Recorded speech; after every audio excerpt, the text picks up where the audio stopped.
Welcome to Hellfest. There be spoilers ahead.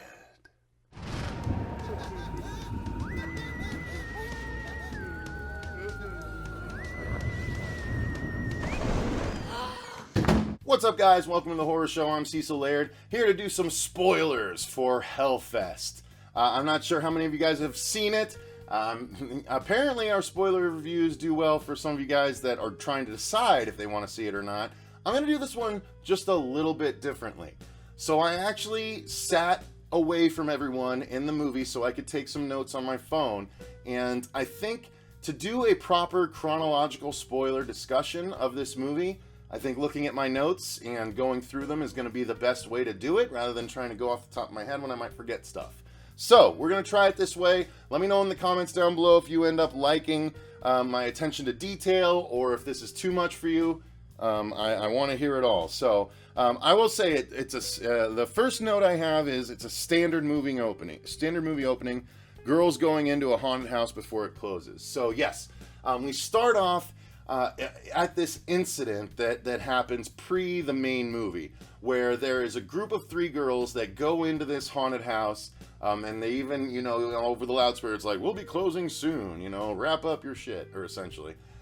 So the girls go into the haunted house, and one of them gets separated, and they have to do some exposition type stuff, where she basically at one point gets cornered by this guy in a mask that we don't know or anything like that, but she's like, haven't you been following us around all night? And it's like, okay, so that's what he does. He follows them around all night, and then he confronts one.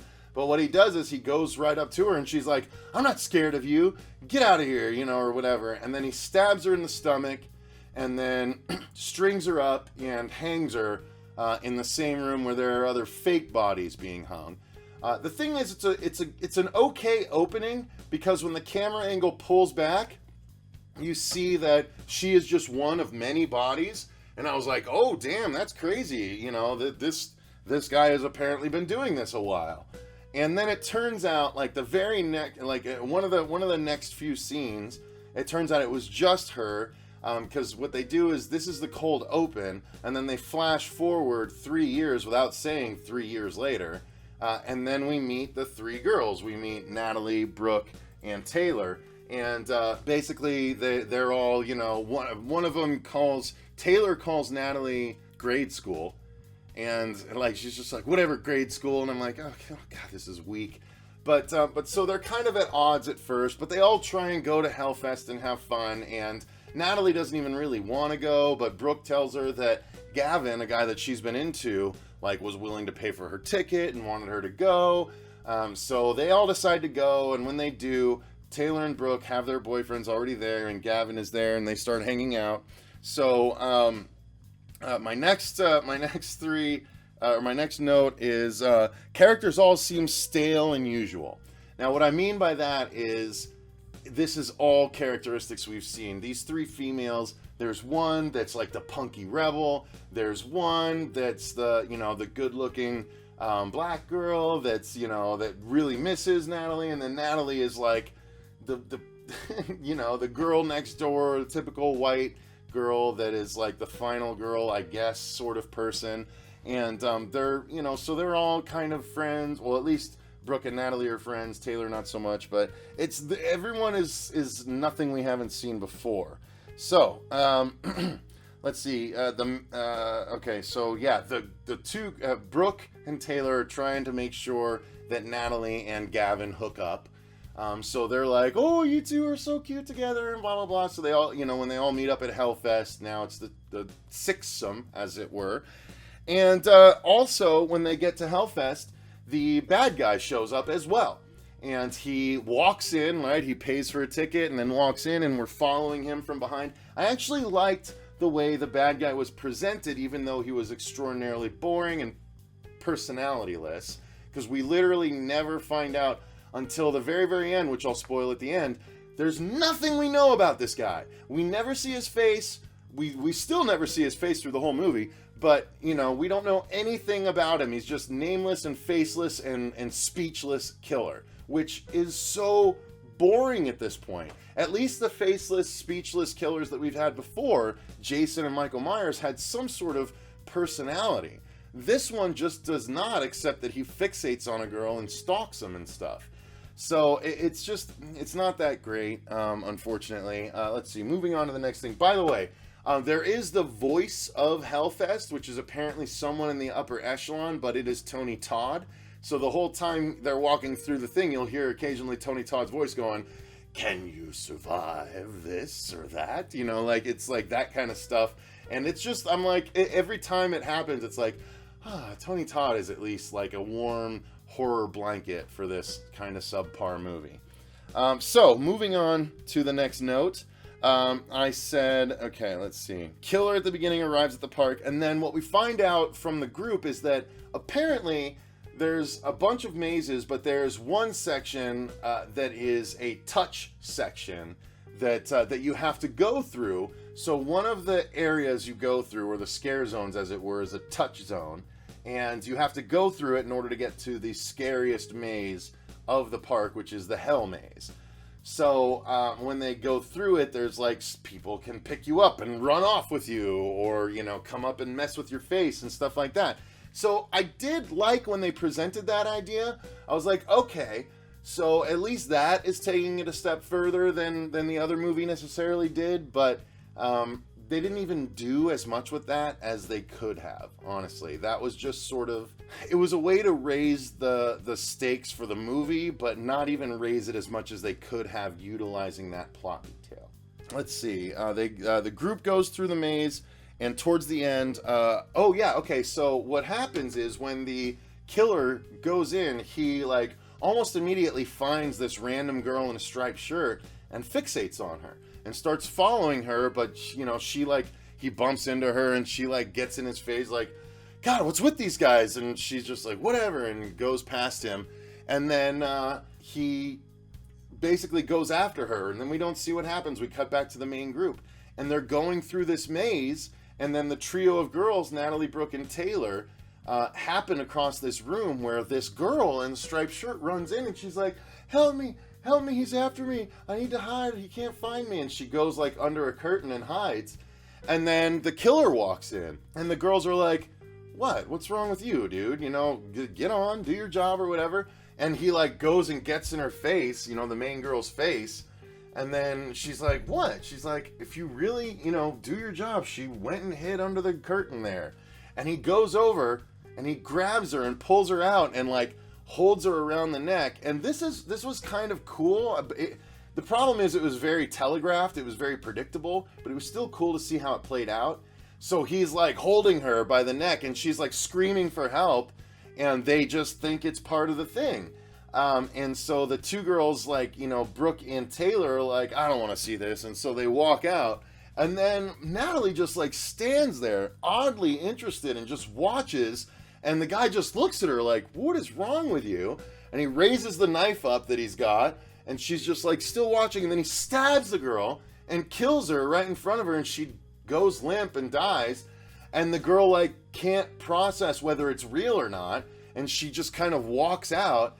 Like, that moment was kind of cool, but again, I feel like we've seen something like that before in another movie, but still, this was executed in a good way. And so she goes out and she's like, "Guys, I don't know what I just saw." But then conveniently on the outside, there's two other attendees that like, one dude fake stabs the girl next to him, and she's like, "Ugh!" And then they both go running off laughing together. And I'm like, that's a really convenient time for that to happen.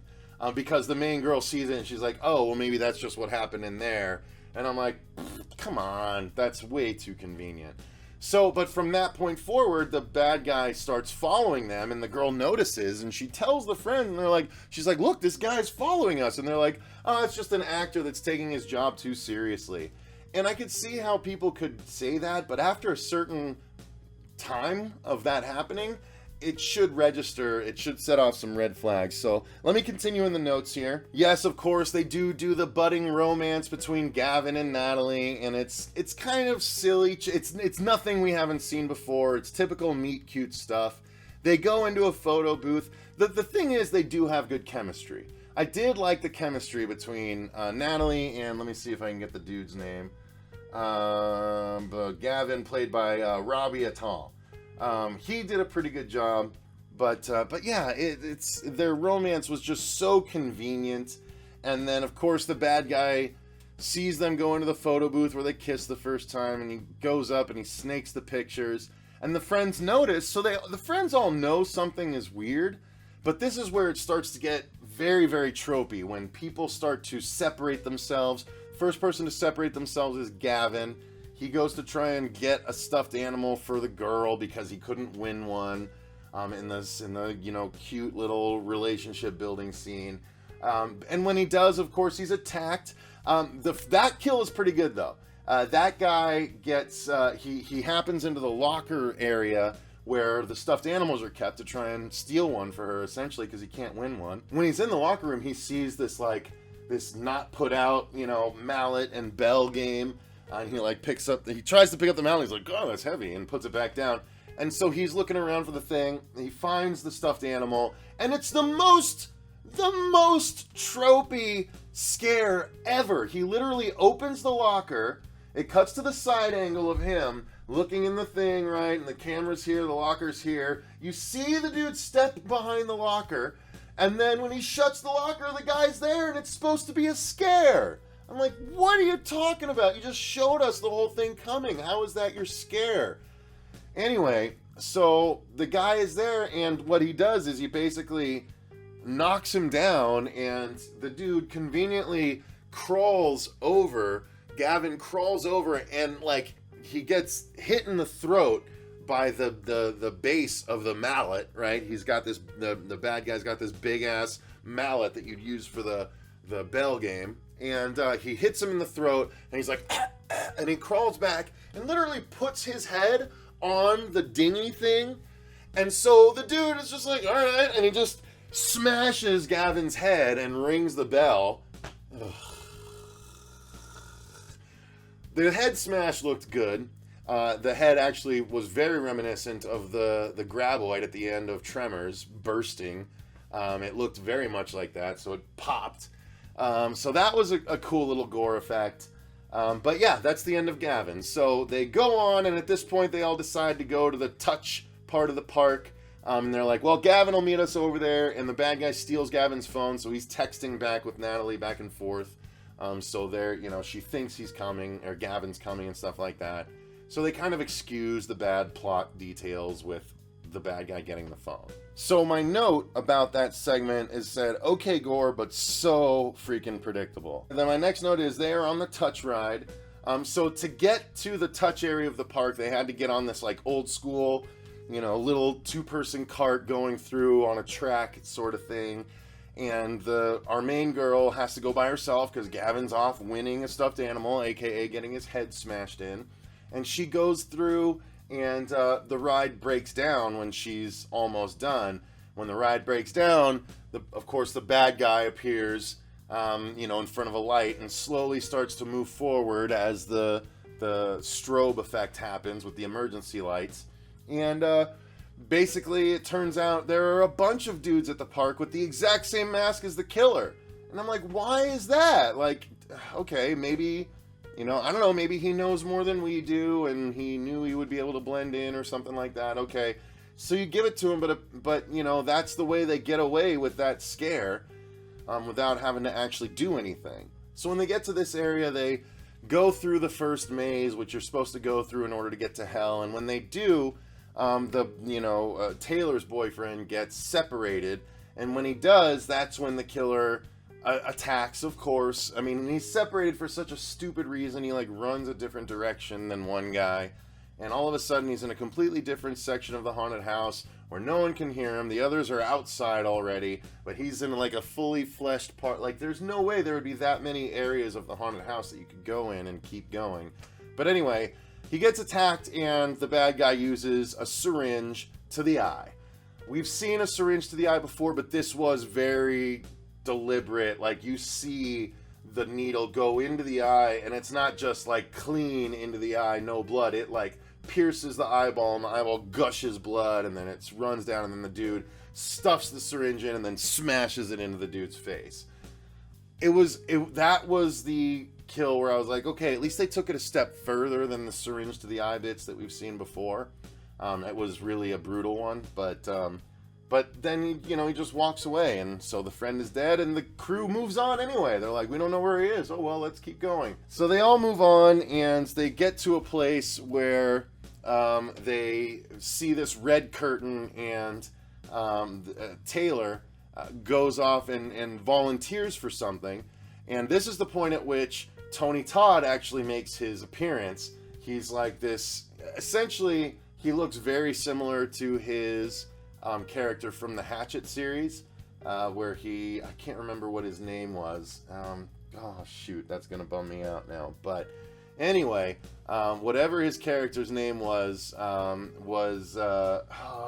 Voodoo? Something Voodoo, maybe? I don't know. But anyway, he played sort of a more dressed up version of that, and they do this thing where Taylor is put into a guillotine, a fake guillotine, and they cut off a fake head in order to open the gates to hell, the new maze that everyone can get into. Of course, it's the fake head. They play it for drama's sake. You don't know it's the fake head at first.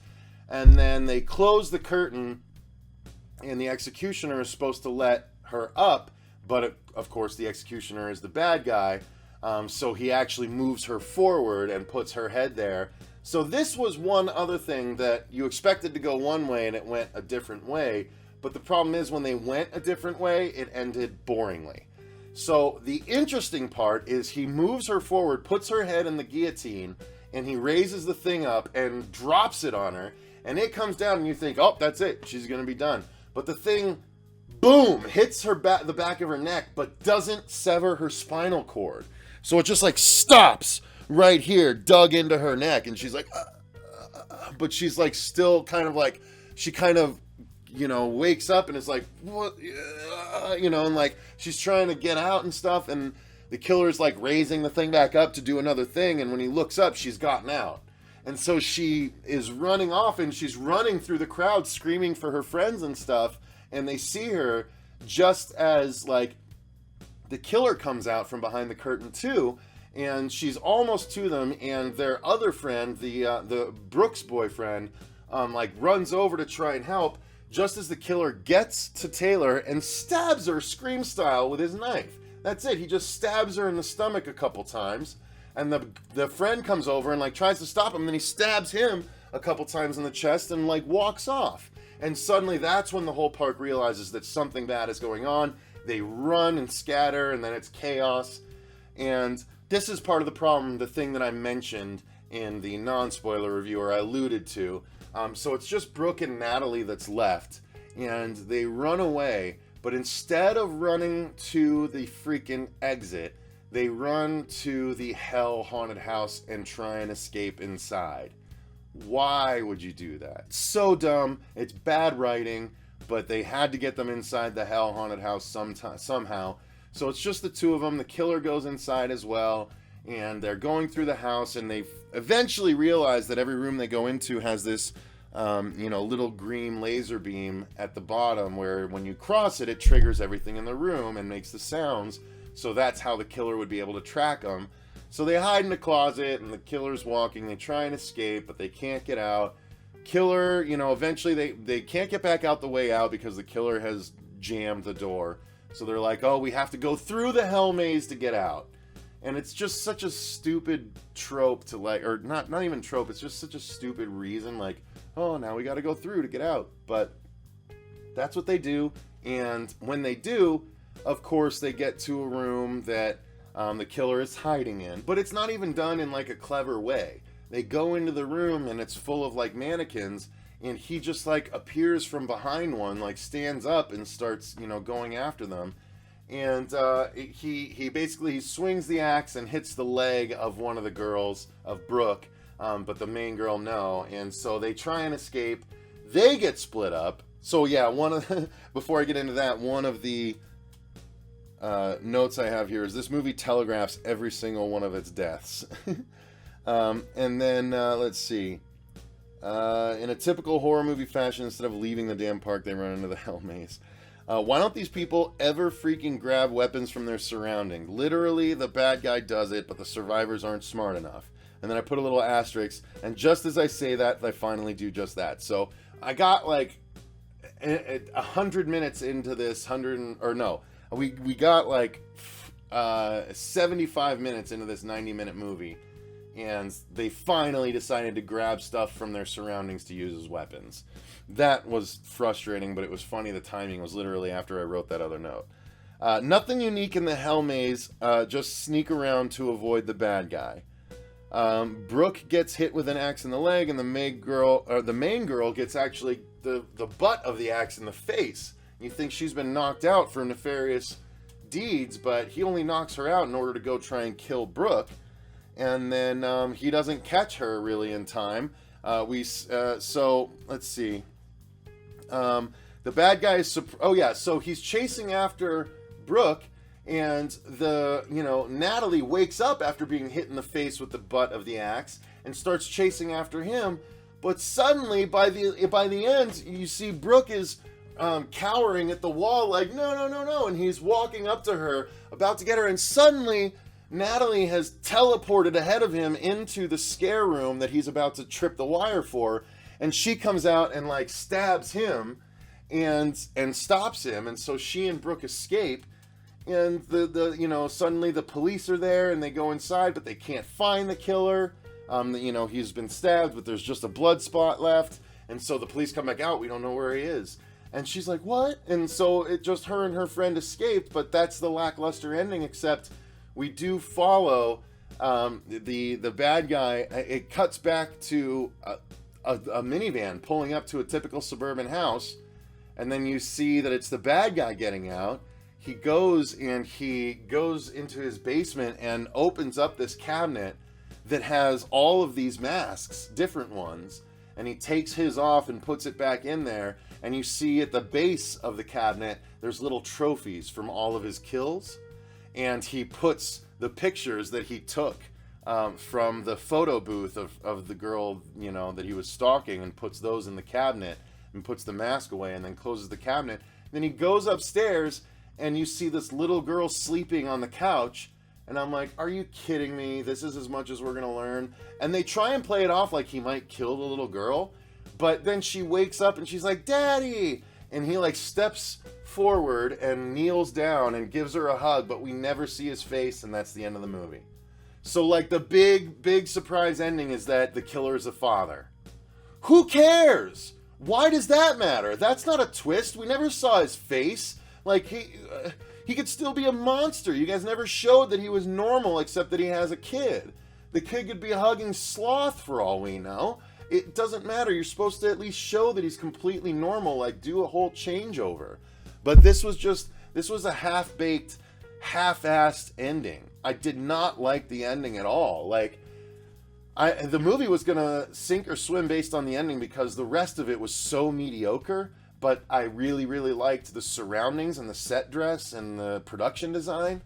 But man, everything else was just subpar, and the cinematography was just, basic. So I don't know, man. This was just a big bummer, this one. So yeah, that's it, guys. That's all the spoilers I can talk about, I think. Yeah, that's pretty much everything. So, if it sounds good to you, great.